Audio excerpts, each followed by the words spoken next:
Quelle image vous vient à l'esprit lorsque vous pensez à un empire puissant? Peut-être des murailles imposantes, des temples dorés, des rois drapés dans des tuniques majestueuses. Mais que se passe-t-il si, derrière cette grandeur, se cache une machinerie de terreur minutieusement conçue pour asservir les âmes et effacer les dignités? Au cours des derniers siècles de l'âge du bronze, l'empire hittite, connu sous le nom de royaume de Hatti, s'est érigé comme l'une des grandes puissances du Proche-Orient.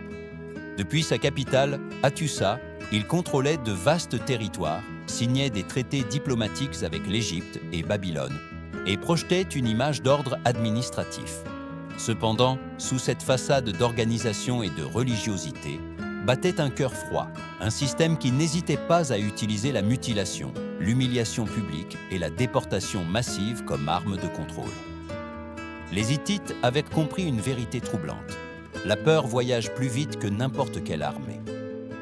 Lorsqu'un gouverneur provincial signalait une révolte, ou lorsqu'une ville frontalière rompait ses serments, la réponse n'était pas seulement militaire, c'était un spectacle calculé de souffrance, conçu pour marquer la chair et l'âme.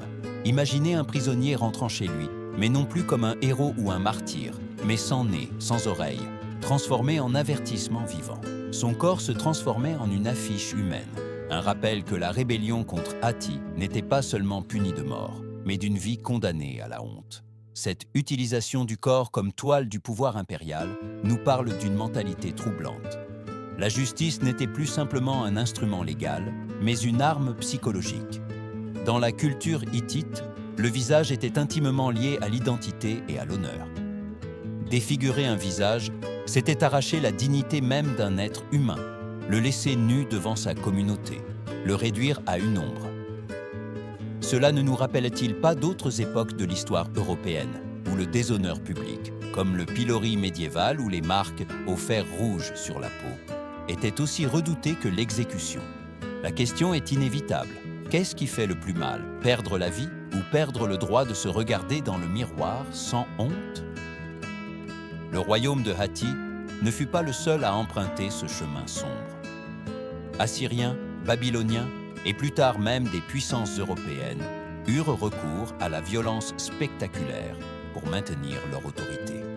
Mais chez les Hittites, nous trouvons une combinaison particulière, une diplomatie brillante d'un côté et une brutalité ritualisée de l'autre.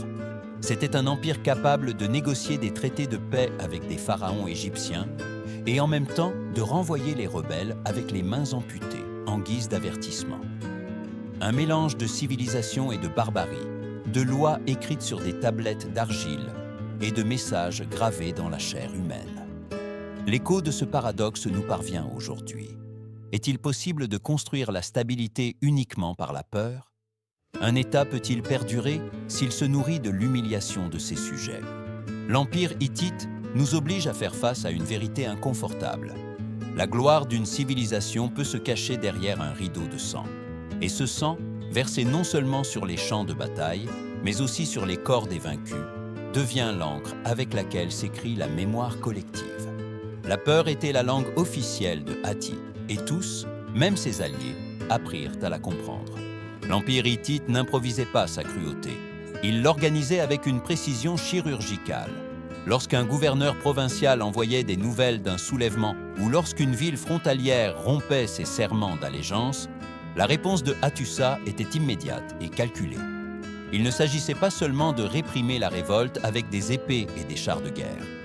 Le véritable message était envoyé après, dans la chair des capturés.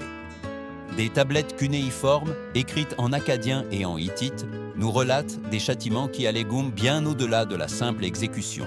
Couper les nez, arracher les oreilles, amputer les mains. Les prisonniers survivaient, mais transformés en monuments vivants de la défaite.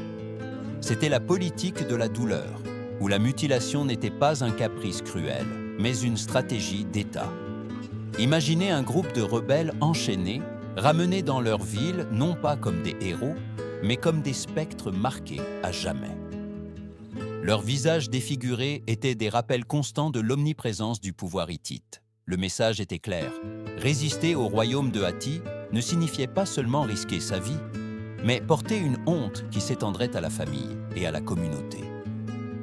Le corps humain, dans cette logique, se transformait en un texte public, un langage de terreur qui parlait plus fort que n'importe quel décret royal.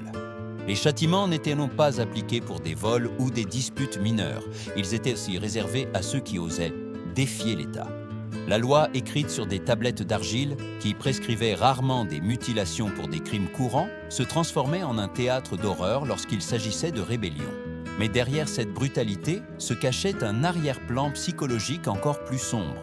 Dans la culture hittite, comme dans beaucoup d'autres sociétés antiques, le visage était synonyme d'identité, d'honneur et de dignité. Défigurer un visage équivalait à effacer l'essence même de la personne. Le châtiment, par conséquent, ne se terminait pas par la blessure physique. C'était un coup à l'âme, à la possibilité d'appartenir et d'être respecté.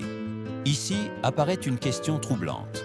Qu'est-ce qui est pire, une mort rapide ou une vie condamnée à être rappelée comme un exemple de défaite? Pour les Hittites, la seconde option était bien plus utile. Un cadavre est enterré et oublié, mais un homme défiguré marche chaque jour comme un fantôme parmi les vivants, leur rappelant ce qui se passe lorsque l'on défie l'Empire. Ce système de terreur calculé nous rappelle que le pouvoir politique ne repose que rarement sur les seules lois et armées.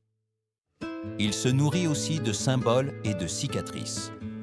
En Europe, des siècles plus tard, cette dynamique se répéterait. Les piloris médiévaux, la marque au fer rouge sur le visage des criminels ou l'amputation publique comme forme de châtiment exemplaire. Les civilisations changent, les dieux changent, mais la logique est la même, utiliser le corps humain comme tableau noir sur lequel le pouvoir écrit son autorité. Ne continuons-nous pas de voir aujourd'hui d'autres manières comment l'humiliation publique devient une arme politique? Les Hittites nous montrent que la politique de la douleur n'est pas seulement un lointain souvenir, mais un écho qui résonne encore dans notre histoire collective. À Hattusa, la capitale fortifiée de l'Empire hittite, les murailles n'étaient pas de simples structures défensives de pierre. Elles devinrent les scènes d'un théâtre macabre où la justice impériale s'exposait aux yeux de tous. Lorsqu'une ville rebelle tombait, que ce soit en Anatolie, en Syrie du Nord ou sur les rives de l'Euphrate, les chefs capturés étaient conduits aux portes ou aux murailles pour y affronter leur destin. Là, devant les soldats, les prêtres et les foules, ils étaient ligotés, humiliés et, souvent, exécutés. Leur corps pouvait être suspendu au-dessus des portes, leur tête exposée ou leurs mains amputées exhibées comme des trophées. La muraille, qui devait symboliser la protection, se transformait en un écran d'horreur, un rappel que la rébellion finissait pendue entre pierre et ciel. Le symbolisme était profond. Dans la mentalité hittite, les murailles marquaient à la limite entre l'ordre et le chaos, entre la communauté protégée et la barbarie extérieure. Mourir sur elle, ou y être exposé, signifiait être à jamais expulsé de la protection sociale et divine. Les rebelles n'étaient même pas seulement punis physiquement, ils étaient dépouillés de toute appartenance à la communauté. La frontière qui séparait les vivants respectés des condamnés se dessinait sur les murs même de la ville. Ainsi, l'architecture se transformait en propagande. Chaque pierre rappelait la force de l'Empire et la fragilité de l'individu. Ce recours ne fut pas l'apanage des Hittites. Des siècles plus tard, dans l'Europe médiévale, les murs de Londres, Paris ou Florence virent aussi des corps pendus, des têtes sur des pics et des criminels exposés pour inspirer la peur. La logique était identique. Un cadavre en haut d'une muraille parlait plus que 1000 mots écrits. Le peuple n'avait pas besoin de lire des lois. Il suffisait de lever les yeux pour comprendre le prix de la trahison. Dans les deux mondes, Proche-Orient et Europe, le pouvoir savait que la peur devait être visible, concrète, presque tactile. Il ne s'agissait pas de cacher la violence, mais de la transformer en un spectacle public. Mais il y a quelque chose de plus troublant. En exposant les corps sur les murs, les Hittites faisaient de la douleur un rituel religieux. Des textes mentionnent que ces exécutions étaient réalisées devant les dieux, en présence de soldats et de prêtres. Le roi, représentant du dieu de l'orage, ne punissait pas seulement un traître. Il accomplissait une sorte de mandat divin. Ainsi, la mort cessait d'être un acte de vengeance pour devenir un sacrifice symbolique. N'est-ce pas la forme la plus sombre d'unir religion et politique? Convertir le sang en liturgie, l'humiliation en sermon. Aujourd'hui, nous pourrions nous demander dans quelle mesure le pouvoir moderne continue-t-il d'utiliser ces mêmes mécanismes? Peut-être ne voyons-nous plus de corps pendus aux murailles, mais des images virales de défaites, d'humiliations publiques transmises à des millions de spectateurs. La muraille est devenue un écran, et le message est le même. Voilà comment finit celui qui ose défier le pouvoir. À Hattusa, chaque pierre absorbait des cris, et chaque ombre projetait des avertissements. Et même si ces murailles se sont effondrées avec le temps, l'écho de leur message résonne encore dans la mémoire de l'humanité. Dans l'univers hittite, le châtiment n'était pas seulement un acte politique, c'était avant tout un acte sacré. Lorsqu'un traître était conduit aux murailles ou qu'un rebelle était exécuté publiquement, il ne s'agissait pas d'un simple règlement de compte entre hommes, c'était un jugement divin. Le roi de Hatti, considéré comme le représentant terrestre du dieu de l'orage, exerçait son pouvoir comme un bras étendu du céleste. Les tablettes mentionnent comment certains ennemis étaient ligotés et présentés devant les dieux avant d'être mutilés ou exécutés. La mort et l'humiliation se transformaient ainsi en liturgie, en un spectacle qui non seulement maintenait l'ordre, mais renforçait l'idée que résister à l'Empire, c'était défier le divin. Imaginez la scène, un prisonnier de guerre, enchaîné, agenouillé devant un autel improvisé sur la place d'une ville fraîchement conquise. Les prêtres invoquent le dieu de l'orage. Les troupes frappent leurs lances contre le sol et la foule observe en silence. Puis, d'un geste du roi ou de son général, la sentence est exécutée. Le message est brutalement clair. Ce n'est pas l'homme qui dicte le châtiment, mais les dieux à travers l'homme. De cette manière, la violence se revêt d'un manteau de légitimité religieuse, difficile à remettre en question dans une société où le sacré et le politique étaient inséparables. Ce phénomène n'est pas exclusif au monde hittite. Dans l'Europe médiévale, les bûchers de l'Inquisition remplissaient la même fonction, habiller la douleur de parures sacrées, déclarer que le sang versé était la volonté de Dieu. L'État et la religion unis transformèrent le condamné en exemple et son corps en sermon. La différence est qu'à Hattusa, la scène n'était pas une place quelconque, mais les murailles elles-mêmes, la limite entre l'humain et le divin, entre la vie de la communauté et le chaos extérieur. Là, dans cet espace chargé de symbolisme, la justice devenait plus redoutée car elle semblait provenir de l'Éternel. Mais ici surgit une question qui traverse les siècles. Est-il possible de parler de justice lorsque la violence est revêtue du masque du sacré? Ou sommes-nous face à une manipulation de la peur humaine la plus profonde? La crainte des dieux, du châtiment éternel, d'être expulsés de la communauté? Peut-être, pour les Hittites, la réponse était-elle claire? Obéir, ce n'était pas seulement survivre au pouvoir terrestre, mais sauver l'âme du châtiment divin. Et dans ce dilemme, beaucoup préféraient s'incliner, accepter le joug, taire leur rage. Car affronter le roi, c'était affronter le ciel lui-même. Aujourd'hui, en observant ces scènes de loin, nous ne pouvons nous empêcher d'avoir des frissons. L'histoire nous enseigne que le pouvoir a toujours cherché à justifier sa violence au nom d'une cause supérieure. Les Hittites l'ont fait au nom des dieux.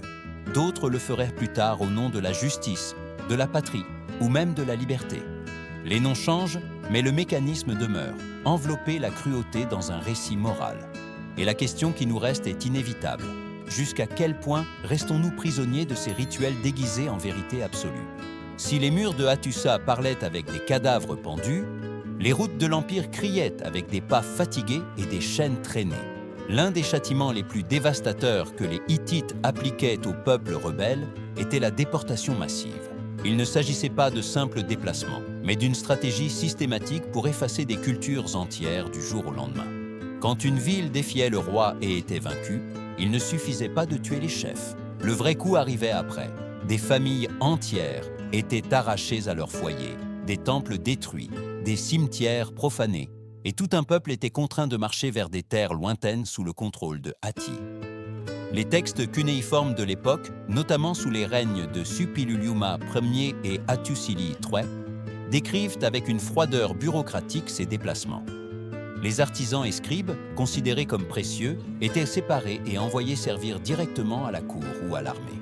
Les paysans, quant à eux, étaient dispersés dans des villages éloignés, dilués dans de nouvelles communautés, afin qu'ils ne puissent jamais reconstruire leur identité. Ainsi, l'Empire non seulement vainquait les rebelles à la guerre, mais il les condamnait à l'oubli. Un peuple sans temple, sans tombe, sans mémoire, cesse d'être un peuple. C'était une forme de génocide culturel, silencieux mais efficace. Imaginez la scène. Des colonnes interminables d'hommes, de femmes et d'enfants avançant à travers montagnes et déserts, sous la garde de soldats qui n'hésitaient pas à appliquer des châtiments immédiats à ceux qui tentaient de fuir ou de résister. Certains tombaient épuisés, d'autres étaient exécutés sur le champ pour terroriser les autres. Maisons incendiées, champs détruits, de sorte qu'il n'y avait plus rien à quoi revenir. L'exil devenait définitif. Et dans cette marche forcée, les pleurs des enfants se mêlaient au silence résigné des anciens, qui savaient qu'ils perdaient plus que leur terre, ils perdaient la continuité de leur histoire. Les Hittites présentaient ces déportations comme une ordination du chaos, un mandat divin pour rétablir l'équilibre dans les terres désobéissantes. Mais en réalité, c'était un outil d'ingénierie sociale brutale. En repeuplant les régions frontalières avec des communautés dociles et en fragmentant les peuples rebelles, l'Empire assurait sa domination pendant des générations. Ne voyons-nous pas un écho de cette pratique des siècles plus tard, lorsque les Babyloniens déportèrent les Juifs en Mésopotamie ou lorsque des puissances coloniales européennes déplacèrent des peuples entiers pour briser leur résistance? Les scénarios changent, mais la logique est la même. Détruire l'identité collective pour imposer l'obéissance. Ici surgit une question qui touche des cordes profondes. Qu'est-ce qui fait le plus mal à un peuple? Perdre des vies à la guerre ou perdre la mémoire de ses ancêtres? Une tombe abandonnée, un autel détruit, un champ oublié peuvent être des blessures plus permanentes qu'une défaite militaire. Car quand on arrache un peuple à sa terre, on l'arrache aussi à lui-même. Et c'est la véritable malédiction de l'exil. Devenir étranger non seulement dans une autre terre, mais aussi dans l'histoire. Pour les Hittites, cette politique était efficace. Pour leurs victimes, c'était une condamnation qui résonnait sur des générations. Une cicatrice invisible qui nous rappelle encore aujourd'hui jusqu'où peut aller la cruauté organisée. Tous les prisonniers de l'Empire hittite ne connaissaient pas une mort immédiate ni l'exil forcé. Pour beaucoup, le châtiment se traduisait par une existence interminable de travail imposé, de chaînes invisibles qui liaient leur destin à celui d'un pouvoir qui les avait vaincus. L'esclavage et le travail forcé faisaient cause partie structurelle de la machinerie d'État. Les ennemis vaincus étaient transformés en forces de travail. Des mains qui élevaient des murailles, qui creusaient des canaux, qui abattaient des forêts lointaines ou transportaient des pierres gigantesques pour fortifier des villes. L'Empire se nourrissait de la fatigue de ceux qui avaient un jour osé résister. Les récits hittites parlent de caravanes humaines marchant à travers des montagnes, des plaines arides et des cols enneigés. Les captifs, liés les uns aux autres, marchèrent pendant des semaines, surveillés par des soldats qui n'hésitaient pas à exécuter ceux qui tentaient de s'échapper. Le voyage lui-même devenait une forme de torture. Faim, soif, froid et coups réduisèrent les hommes à des ombres errantes. Certains tombaient épuisés en chemin, laissant leur corps comme des traces tragiques sur la route de l'exil. Et quand ils atteignaient enfin leur destination, un travail inhumain les attendait, sous le soleil implacable ou les vents glacials, avec des rations misérables qui prolongeaient à peine leur vie suffisamment pour continuer à servir. Les travailleurs étaient répartis selon leurs compétences. Les paysans cultivaient des terres lointaines, renforçant l'économie de régions stratégiques. Les artisans, comme les forgerons ou les tailleurs de pierre, étaient enfermés dans des ateliers surveillés, car leur savoir était trop précieux pour risquer une évasion. Chaque jour devenait une bataille contre l'épuisement et contre la certitude que la liberté était restée derrière pour toujours. Dans ces conditions, le corps humain s'épuisait rapidement, et ce que l'épée ne parvenait pas à faire, la fatigue le réussissait. C'était une forme de guerre prolongée, où le sang versé était remplacé par la sueur et les os brisés. Ce modèle d'oppression a des échos inquiétants dans l'histoire universelle. Ne nous souvenons-nous pas des esclaves qui ont érigé les pyramides d'Égypte, des prisonniers romains qui ont construit des chaussées et des aqueducs, ou même des travailleurs forcés dans des camps modernes déguisés en productivité? Les noms changent, les siècles changent, mais le mécanisme persiste. Transformer l'ennemi en outil, effacer sa volonté et la transformer en utilité. Les Hittites savaient qu'un rebelle mort pouvait inspirer, mais un rebelle enchaîné et épuisé était un avertissement vivant. La soumission n'était pas seulement physique, elle était spirituelle. Et ici surgit une autre réflexion. Un empire peut-il réellement prospérer lorsque ses fondations sont bâties sur le désespoir des vaincus? Oui, pendant un temps, les murailles s'élèvent et les champs produisent. Mais chaque pierre soulevée par une main asservie porte en elle une histoire de souffrance qui, tôt ou tard, érode la légitimité de tout pouvoir. L'empire hittite a brillé, oui, mais il a aussi porté le poids des larmes de milliers de personnes qui, pas après pas, furent transformées en rouages humains d'une machinerie impassible. Peut-être que la véritable défaite des rebelles ne fut pas sur le champ de bataille, mais dans cette marche interminable où chaque pas était une reddition forcée. Au cœur de l'empire hittite, le pouvoir ne se limitait pas aux décrets ni aux armées. Il s'écrivait dans la chair des vaincus, se proclamait dans les cadavres exposés comme des étendards de peur. Quand une ville était prise, il ne suffisait pas de tuer ses chefs. Il fallait transformer leur corps en messages visibles. Ainsi, les murailles de Hattusa et de tant de villes conquises se transformaient en ardoises macabres où l'autorité s'inscrivait avec du sang. Corps suspendus, têtes décapitées placées sur des piquets, mains amputées pendantes comme avertissement. Tout était montré de manière calculée, ritualisée, comme si chaque mort faisait partie d'un scénario minutieusement conçu. L'impact était profond. Pour les habitants d'une ville fraîchement soumise, voir leurs anciens chefs exposés contre le ciel, c'était comme assister à la dissolution de leur monde. Ce n'était pas seulement des personnes exécutées, c'étaient des symboles arrachés à la communauté et transformés en spectacle d'humiliation.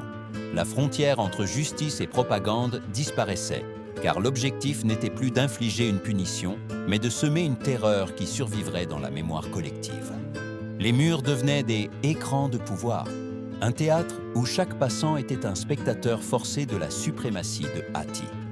Cette utilisation du corps comme langage d'autorité ne s'est pas perdue dans l'histoire.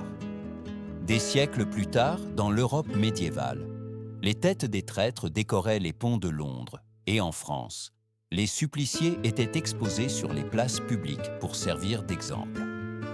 La logique était identique, montrer, exhiber, transformer le mort en leçon, et plus encore, faire de la violence un spectacle partagé, où la peur se multipliait parce que tous la voyaient, tous en parlaient, tous s'en souvenaient. Le pouvoir ne voulait pas cacher la cruauté, il voulait l'amplifier.